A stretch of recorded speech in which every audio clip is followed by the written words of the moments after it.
Hello दोस्तों, स्वागत है आप सभी का आपके अपने YouTube channel JS topic study पर। तो दोस्तों, आज हम पढ़ने जा रहे हैं 10th क्लास की मैथ से चैप्टर 6, जिसमें हम पढ़ेंगे प्रश्नावली 6.1 के बारे में। ठीक है, तो दोस्तों आज हम पढ़ रहे हैं त्रिभुजों के बारे में। ठीक है, तो इस चैप्टर में हम समझेंगे त्रिभुजों की समरूपताएं और त्रिभुजों की सर्वांग समताएं। ठीक है, वैसे तो ये चैप्टर आपके लिए खास तौर से इसमें आपको समरूपताओं के बारे में बताया गया है। तो प्रश्नावली को शुरू करने से पहले हम इसके बेसिक पॉइंट्स को क्लियर कर लें तो हमारे लिए बहुत अच्छा होगा। तो आइए हम उन बेसिक पॉइंट्स को समझते हैं। ठीक है, तो सबसे पहले हम जानते हैं कि भाई समरूपता, ठीक है, समरूप और सर्वांग सम। क्या दोस्तों, समरूप और सर्वांग सम, ये जो दो शब्द हैं, ये दो शब्द हैं क्या, और ये दोनों किस प्रकार से एक दूसरे से अलग हैं, आइए इनको समझते हैं। तो जैसा कि आप इनके नामों को देख रहे हैं, समरूप, ठीक, इनको जब हम अलग अलग करेंगे तो ये क्या बनेगा, सम प्लस रूप। ठीक है, और इसको हम अलग करें तो ये बनता है सर्व अंग समान। ठीक है दोस्तों, तो हमने यहां पर क्या किया, समरूप को टुकड़ों में बांटा तो वो बना समरूप, मतलब सम समान। ठीक है, क्या दोस्तों, सम मतलब समान, तो समान रूप। ठीक है, समान रूप से क्या मतलब है, ऐसी आकृतियां, ठीक है, ऐसी आकृतियां जो देखने में एक जैसी लगती हों। कैसी लगती हों, देखने में बिल्कुल समान लगती हों। उनके आकार यहां पर मैटर नहीं करते हैं, यहां पर उनके आकार से कोई दिक्कत नहीं है, उनके रूप से है कि उनका रूप कैसा है। जैसे कि बात करें दो वृत्त, क्या बच्चों, दो वृत्त, आप यहां देखेंगे कि दो वृत्त जो हैं, ये दोनों वृत्त आपको देखने में इनका रूप जो है बिल्कुल गोल दिख रहा है, मतलब रूप जो है इनका एक समान है, भले इनके आकार अलग हैं। ठीक है, तो ऐसी आकृतियां जिनका रूप कैसा होता है, समान होता है, वो कहलाते हैं समरूप। तो हमने जाना समरूप शब्द का अर्थ क्या है। अब हम सर्वांग सम शब्द का अर्थ समझते हैं कि सर्वांग सम क्या है। तो यहां पर दोस्तों हमने देखा क्या लिखा हुआ है, सर्व अंग समान। अब हम इसको शुद्ध हिंदी में इसको विस्तार पूर्वक हम समझते हैं तो क्या होगा, सर्व मतलब सभी। ठीक है, क्या दोस्तों, सभी अंग समान। ठीक है, क्या दोस्तों, सभी अंग समान। तो सर्वांग सम को हम विस्तार रूप से समझते हैं तो सर्वांग सम का अर्थ निकलता है सभी अंग समान। अब सभी अंग समान कैसे, तो आइए हम समरूप और सर्वांग सम को हम दो अलग अलग करके देखते हैं कैसे क्या इनमें भिन्नता पाई जाती है। तो आइए दोस्तों हम क्या करते हैं, इनके गुणधर्म को जानते हैं। ठीक है, क्या, समरूप और सर्वांग सम। ठीक है, ये आपके लिए मोस्ट इंपॉर्टेंट थिंग है और ये आपके लिए 1 मार्क का क्वेश्चन भी लेकर आती है। ठीक है, इसलिए इनके गुणधर्मों को समझना बहुत जरूरी है, क्योंकि आपका इनसे 1 मार्क का क्वेश्चन 100% बनता है। और ये भी हो सकता है 2 मार्क्स के क्वेश्चन में आपसे ये पूछ लिया जाए कि भाई समरूपता का प्रतिबंध बताइए। क्या, समरूपता का प्रतिबंध, समरूपता की शर्त या समरूपता के गुणधर्म को बताइए। ठीक है, तो आइए हम इनके गुणधर्म को समझें कि समरूपता के गुणधर्म क्या होते हैं। तो सबसे पहले हम यहां देखेंगे समरूप, यहां पर बात हो रही है किसकी, इस प्रश्नावली में, इस चैप्टर में बात हो रही दोस्तों त्रिभुज की। किसकी हो रही बात हो, किसकी बात हो रही दोस्तों, त्रिभुज की हो रही है। तो यहां बात करते हैं हम अभी किसकी, त्रिभुजों की समरूपता और त्रिभुजों की सर्वांग समता। तो त्रिभुज की समरूपता में सबसे पहला गुणधर्म आता है कि संगत कोण, क्या दोस्तों, संगत कोण समान होते हैं। ठीक है बच्चों, क्या होते हैं, संगत कोण समान होते हैं। ध्यान रखिएगा, मोस्ट इंपॉर्टेंट क्वेश्चन है, 1 मार्क का क्वेश्चन है आपका, और इट में भी आपके लिए ये 2 मार्क्स में भी हो। ठीक है, तो गुणधर्म आपसे पूछ लिए जाएंगे। तो समरूप त्रिभुज में सबसे पहले आपका गुणधर्म आता है संगत कोण समान होते हैं। ठीक है, आप इसमें समरूप सर्वांग सम में भी लिख सकते हैं, संगत कोण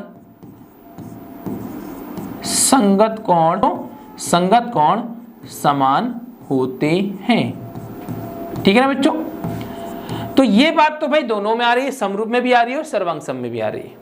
ठीक है, तो सबसे पहली बात, जब भी आपसे कोई पूछता है कि समरूपता का प्रतिबंध बताइए, तो सबसे पहले आपको क्या कहना है कि संगत कोण समान होते हैं। सर्वांग सम में भी आप यही कहेंगे कि संगत कोण समान होते हैं। क्लियर। अब एक और सेकंड थिंग, समरूप और सर्वांग समता को जो अलग करती है, ठीक है, समरूपता और सर्वांग समता को जो अलग करती है, वो सबसे खास बात बताने जा रहा हूं, तो वो ध्यान सुनिएगा। इसमें आपको कहना है संगत भुजाएं। ठीक है, क्या बच्चों, संगत भुजाएं। अब बच्चे कह देते हैं कि समान होती हैं, ये बिल्कुल ही गलत है। समरूप में, ठीक है, समरूप के गुणधर्म में, समरूपता के गुणधर्म में संगत भुजाएं समान नहीं होती हैं बच्चों, संगत भुजाएं अनुपातिक होती हैं। क्या होती हैं बच्चों, अनुपातिक होती हैं, मतलब संगत भुजाओं का अनुपात समान होता है यहां ये। और वही बात करें सर्वांग समता में, तो सर्वांग समता के गुणधर्म में आपको तो यही लिखना है, क्या लिखना है, संगत भुजाएं, क्या दोस्तों, संगत भुजाएं समान होती हैं। यहां आप कह सकते हैं, ठीक है, यहां आप क्या कह सकते हैं कि संगत भुजाएं समान होती हैं। तो दोस्तों 1 मार्क का इंपॉर्टेंट क्वेश्चन आपके लिए आपसे पूछा जा सकता है कि किसी भी त्रिभुज की समरूपता के लिए प्रतिबंध बताइए, तो आपको बताना है संगत कोण समान होते हैं और संगत भुजाएं समानुपातिक होती हैं। क्या होती हैं, संगत भुजाएं समानुपातिक होती हैं। ठीक है, वहीं आपसे सर्वांग सम पूछा जाए, सर्वांग सम मतलब सभी अंग समान, क्या सभी अंग समान। गुणधर्म पूछे जाते हैं तो आपको बताना है संगत कोण समान होते हैं। क्या होते हैं, संगत कोण समान होते हैं और संगत भुजाएं भी समान होती हैं। तो ये है हमारे समरूप और सर्वांग सम त्रिभुजों में अंतर।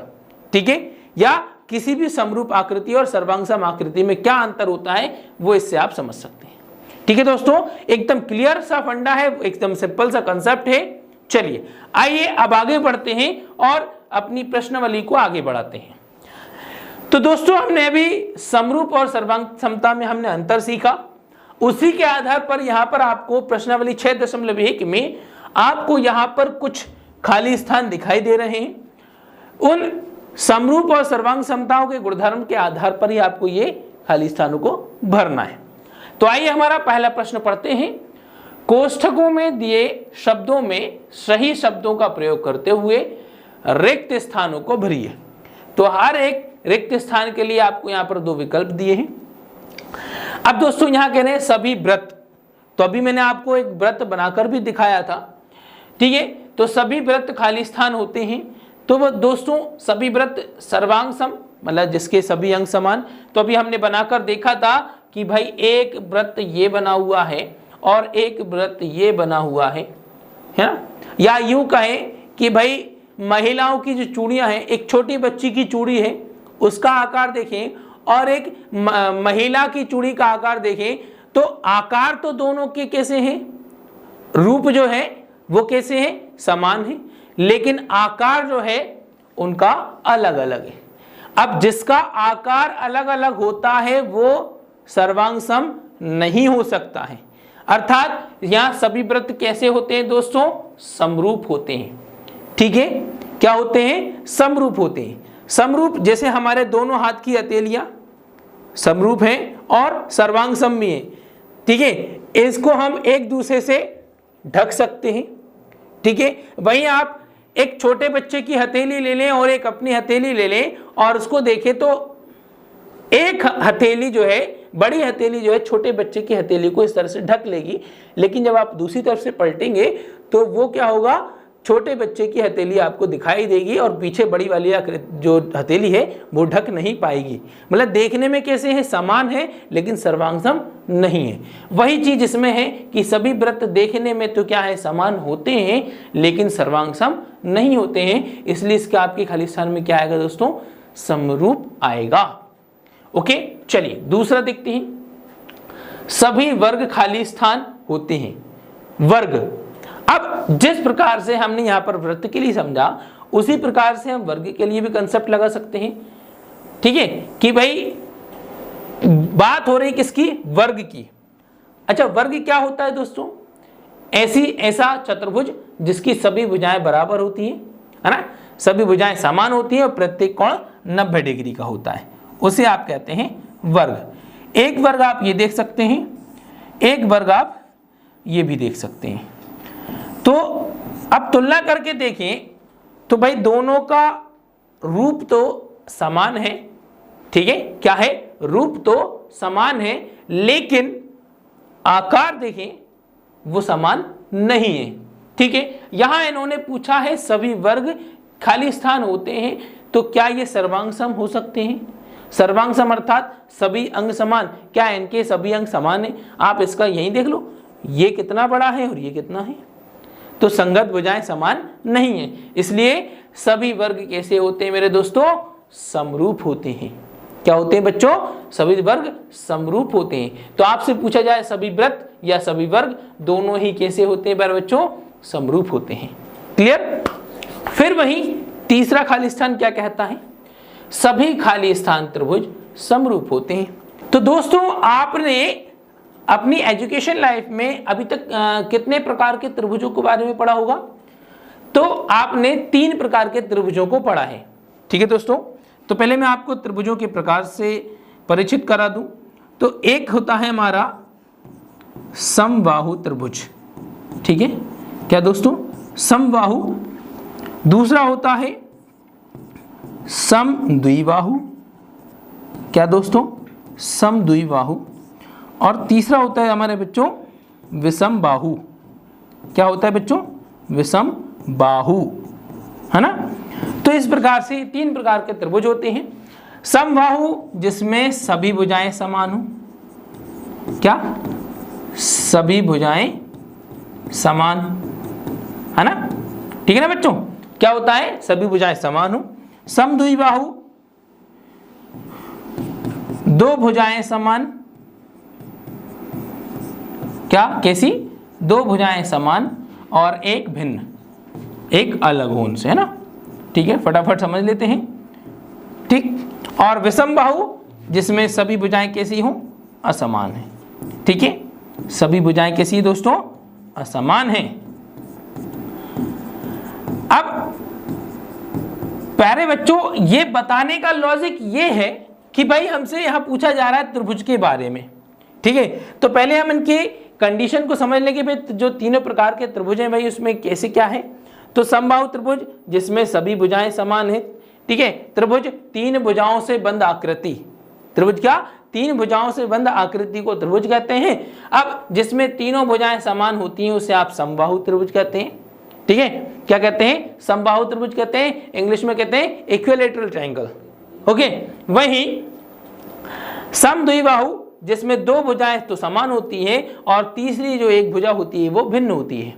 ठीक है, क्या होती है, भिन्न होती है, आइसोसेलेस ट्रायंगल। ठीक है दोस्तों, और विषम बाहु त्रिभुज स्केलाइन ट्रायंगल जिसमें क्या होता है, सभी भुजाएं असमान होती हैं। ठीक है दोस्तों, तो यह आपने त्रिभुजों के बारे में जाना। अब उसी आधार पर जरा यहां देखेंगे सभी खाली स्थान त्रिभुज समरूप होते हैं। कैसे होते हैं, समरूप होते हैं, कौन से, समद्विबाहु या समबाहु, कौन से वाले त्रिभुज जो है समरूप होते हैं। अब समद्विबाहु में क्या भाई, समद्विबाहु त्रिभुज जो होते हैं जिसमें 2 भुजाएं समान होती हैं, हो सकता है दोनों अलग अलग तरीके से बने, तो वो समद्विबाहु तो त्रिभुज जो है वो समरूप नहीं हो सकते।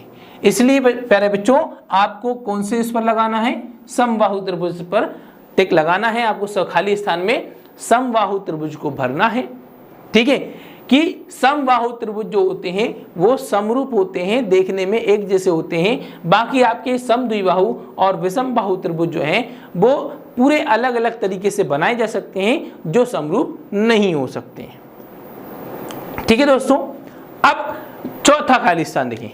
अब देखिए बच्चों, चौथा खाली स्थान जो है, अभी जो हमने यहां पर ये जो गुणधर्म पढ़े थे, इस गुणधर्म के आधार पर ही आपसे पूछा गया है कि भाई त्रिभुज की समरूपता के लिए प्रतिबंध। तो एक बार और हम दोहरा लेते हैं कि संगत कोण समान होते हैं और संगत भुजाएं समानुपातिक होती हैं। अब मैं इस बात पर बार बार इसलिए जोर डाल रहा हूं कि ये आपके लिए मोस्ट इंपॉर्टेंट थिंग है और आपको याद रखनी ही चाहिए, क्योंकि ये पूरी प्रश्नावली इसी पर बेस्ड है। क्या बच्चों? इसी गुणधर्म पर ही बेस्ड है, इसी के आधार पर ही आपको सवाल करने हैं। इसलिए आप इसको बहुत अच्छे तरीके से अपने माइंड में ठोक बजाकर जिस भी तरीके से आप इसको बिठा सकते हैं आप अपने माइंड में पूरी तरह से फीड कर लें। ठीक है, तो चौथा खाली स्थान जो है आपका इसी से है कि भुजाओं की समान संख्या वाले दो बहुभुज। ठीक है, क्या? भुजाओं की समान संख्या वाले दो बहुभुज समरूप होते हैं यदि उनके संगत कोण, तो प्यारे बच्चों आपका क्या जवाब होगा? संगत कोण समान। क्या बच्चों? संगत कोण समान हो। ठीक है, क्या हो? समान हो। और उनकी, अच्छा यहां पर खाली स्थान क्या लिखा हुआ? बराबर। ठीक है, तो आप बराबर लिख सकते हैं इसकी जगह। ठीक है, संगत कोण कैसे हो? बराबर हो। ठीक है दोस्तों, क्या हो? संगत कोण बराबर हो। बराबर लिखे या समान लिखे, कुछ भी चलेगा। और उनकी संगत भुजाएं क्या हो? समानुपाती हो। क्या हो? समानुपाती हो। ठीक है दोस्तों, तो यहां इस खाली स्थान में आपको क्या लिखना है? समानुपाती हो। ठीक है दोस्तों, समान अनुपात में हो। क्या हो? भुजाओं का अनुपात समान हो। ठीक है, हम आगे बताएंगे कि कैसे भुजाओं का अनुपात आपको निकालना है। ठीक है, वो आपको आगे वाले प्रश्न में देखने को मिलेगा।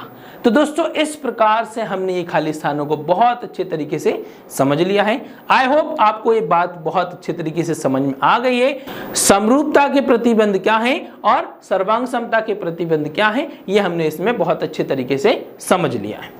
तो दोस्तों आगे चलते हैं अपने अगले प्रश्न की ओर। तो दोस्तों हमारा दूसरा प्रश्न है, निम्नलिखित युग्मों के दो भिन्न भिन्न उदाहरण दीजिए। ठीक है, यहां पर ये दो युग्म दिए हैं, इनके आपको क्या करना है? दो दो उदाहरण देने। ठीक है, उदाहरण अब हमने समरूपता को अच्छे से समझ लिया है ना। समरूपता के गुणधर्म हम अच्छे तरीके से, बहुत अच्छे तरीके से हम उसको समझ चुके हैं। तो अब आपको बताना है कि दोस्तों समरूप आकृतियों के दो उदाहरण। क्या? समरूप आकृतियों के दो उदाहरण। तो यहां आप देख रहे हैं कि हमने क्या बनाए हैं? सभी वृत्त। तो आप ये वृत्त देख सकते हैं, हमने और पीछे भी हमने समझे थे कि वृत्त जो होते हैं, खाली स्थान में भी समझा था कि सभी वृत्त कैसे होते हैं? समरूप होते हैं। ऐसे ही दूसरा उदाहरण आप ले सकते हैं, सभी वर्ग। ठीक है, सभी वर्ग जो है देखने में एक समान होते हैं। ठीक है, तो सभी वर्ग कैसे होते हैं? समरूप होते हैं। वहीं आपसे पूछ रहे हैं कि ऐसी आकृतियां जो समरूप नहीं है। क्या? ऐसी आकृति जो समरूप नहीं है। तो पहली आप कह सकते हैं विषमबाहु त्रिभुज। क्या? विषमबाहु त्रिभुज। विषमबाहु त्रिभुज क्या होता है? जिसमें तीनों भुजाएं समान होती हैं।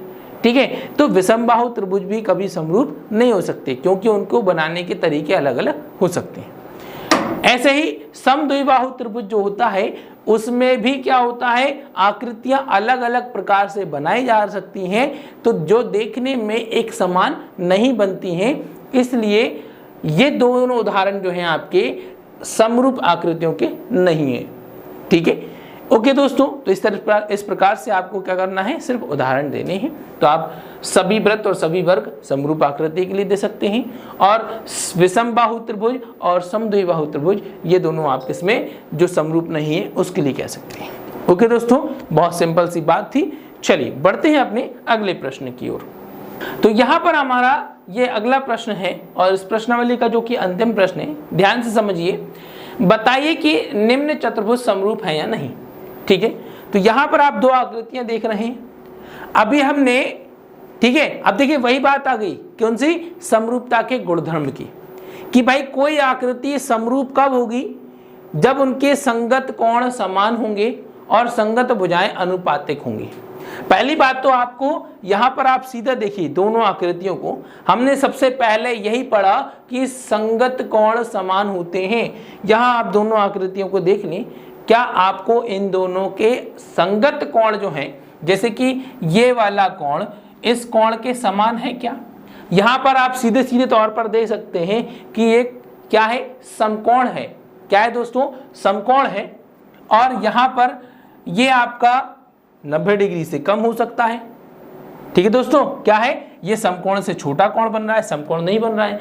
तो यहां पर हमारी सबसे पहली जो गुणधर्म, हमारी जो सबसे पहली शर्त होती है कि संगत कोण समान होते हैं, जो कि यहां पर समान नहीं है।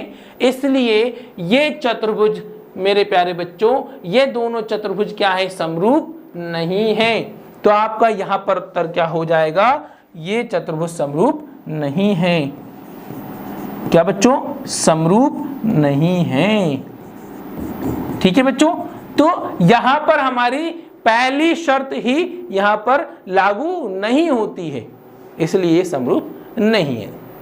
ठीक है बच्चों, तो ये थी आज की हमारी 6.1 6.1 प्रश्नावली, जिसमें हमने त्रिभुजों की समरूपता और त्रिभुजों के सर्वांग समता के गुणधर्मों को पढ़ा और उनको हमने एक बेसिक लेवल से समझा।